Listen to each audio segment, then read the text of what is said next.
Hi friends, Tiruchendur வீடியோவோட part 2 vlog தான் இது. பஸ் ஸ்டாண்டில் வந்து எஸ்கலேட்டர் வச்சுருந்தாங்க. ரொம்ப நாளாச்சு எஸ்கலேட்டரில் போய். எங்கள் ஊரில் அது கிடையாது.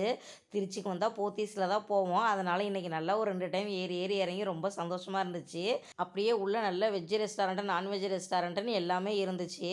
வேணுங்கிறவங்க எல்லாமே நல்லா சாப்பிட்டுட்டு இருந்தாங்க. அதுக்கப்புறம் எப்படியெல்லாம் வந்துட்டு இதை பண்ணினாங்கன்னு சொல்லிட்டு அந்த ஃபோட்டோஸ்லாம் நிறைய இருந்துச்சு. பஸ் ஸ்டாண்ட் ஃபுல்லாகவே ஏசி போட்டிருந்தாங்க. நானும் கொஞ்சம் நேரம் நின்று நல்லா ஏசி காற்று வாங்கிட்டேன். சூப்பராக இருந்துச்சு. இதுதான் பஸ் ஸ்டாண்டோட மெயின் என்ட்ரன்ஸு. இதுக்கு முன்னாடியே கலைஞரோட ஒரு பெரிய சிலை ஒன்று இருக்குது. அதுக்கப்புறம் அந்த பஸ் ஸ்டாண்ட் வந்து எப்போ அடிக்கல் நாட்டினாங்க, எப்போ திறந்தாங்க, அதோட எஸ்டிமேட் எல்லாம் போட்டிருந்தாங்க. 408 கோடி அந்த பஸ் ஸ்டாண்ட் கட்டுறதுக்கு செலவு பாருங்கள், எவ்வளோ போட்டு கட்டியிருக்காங்கன்னு.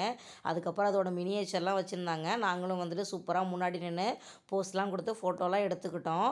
அதுக்கப்புறம் டாய்லெட் அப்படிங்கிறதுக்கு ஒதுங்கிடங்கள்னு சொல்லி தமிழில் சூப்பராக வச்சுருந்தாங்க. அதோட பேரே நான் இப்போ தான் கேள்விப்படுறேன். இதோட பார்ட் 3 வீடியோ வரும். கண்டிப்பாக லைக் பண்ணிட்டு சப்ஸ்கிரைப் பண்ணிட்டு பாருங்கள்.